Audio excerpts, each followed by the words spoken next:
handful of soil has over 5 to 7 billion organisms. It's speaking. You need sensitivity to listen. Land speaks. Tribal cultures in India, in Africa, in Americas, all they do is listen to the land. Modern societies are going through psychological deficiencies, mainly because of nutrient deficiency in the soil.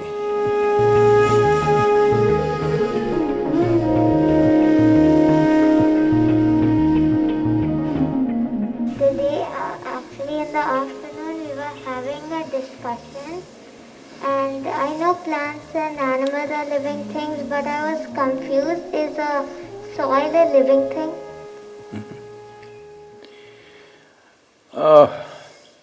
Well, what's your name? Name. Huh? Rishika? Rishika? Nishika. Nishika, it's very obvious that we are living, we are alive. Animals and birds which move are alive. But unfortunately, it took a long time for a whole lot of human population to realize plants are living. People always argued that plants are not living, they're just plants. Simply because they don't walk around. They're in one place, so we think they're not living. And when you cut them, the blood is not red in color. There is a kind of blood of its own, but it's not red in color because… See, the human way of looking at life has been like this. Even among human beings who don't look like us, of a different color, of a different race or a different kind, people have treated them as not human beings, not even life. Hello? You heard of slavery, you heard of genocides in the world, all these terrible things. All this is… don't think it is happening because somebody has some evil intention. This is all it is.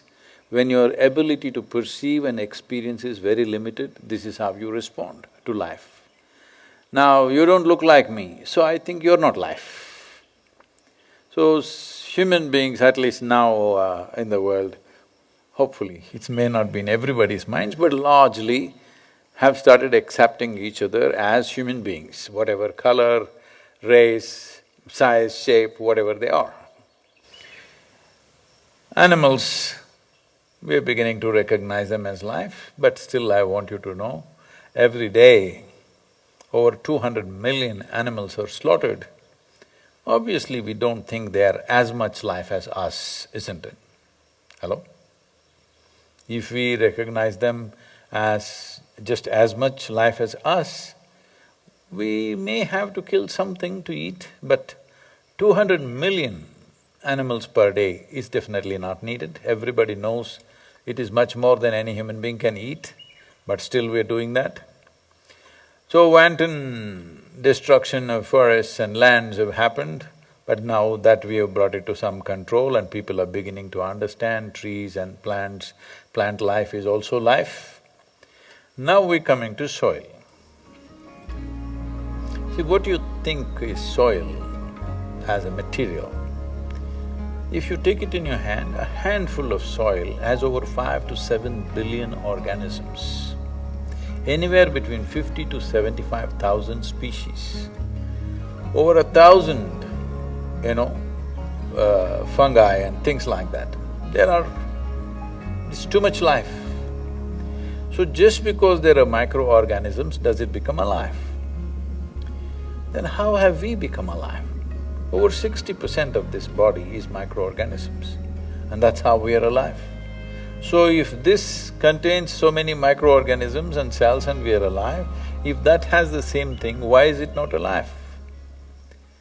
Simply because it just lies there, it doesn't stand up and dance like you. Hello isn't it? That's the only problem, it doesn't speak up, but it's speaking. You need sensitivity to listen. The trees are speaking their own language. You need to listen to know this. Otherwise, only if somebody shouts in your ear, they are speaking, rest of the life is not speaking. No, every life is speaking in its own way. They're not saying unnecessary things like human beings, they're just saying what's needed for them. Land speaks. Any number of cultures in the world, both in India, tribal cultures in India, in Africa, in Americas, there are many people, all they do is listen to the land, just listening to the land. If land was not alive, if the soil was not alive, how would it throw out so much life? So people have always been understanding soil as a bunch of chemicals, okay?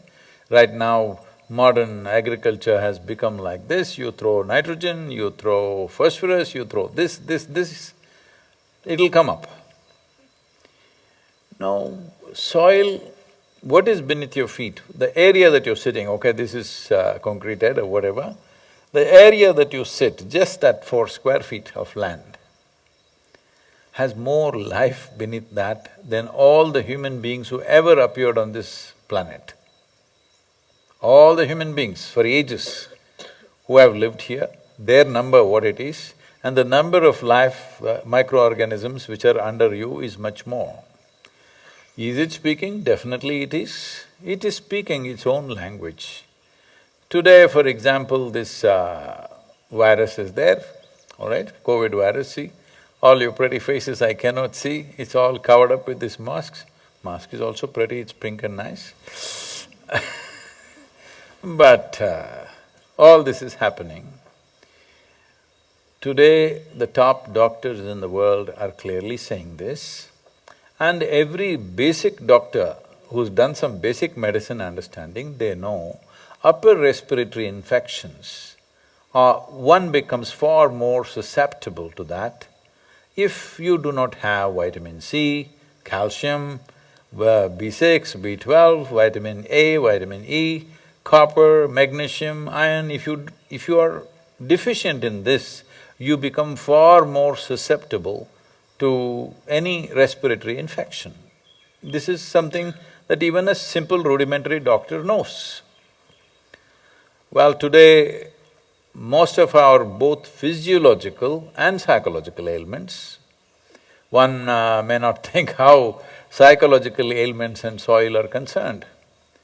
There is a whole lot of study today to show how modern societies are going through psychological deficiencies and problems, mainly because of nutrient deficiency in the soil. It is alive, only because it's alive it sustains this life.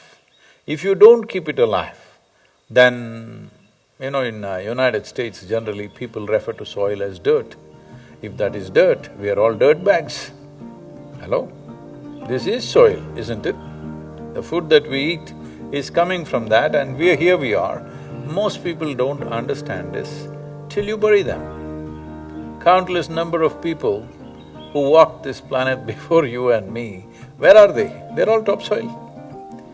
They all enrich the soil. We are benefiting from that. If we don't enrich the soil, future generations will not benefit from that. That's all we're talking about. It's very alive.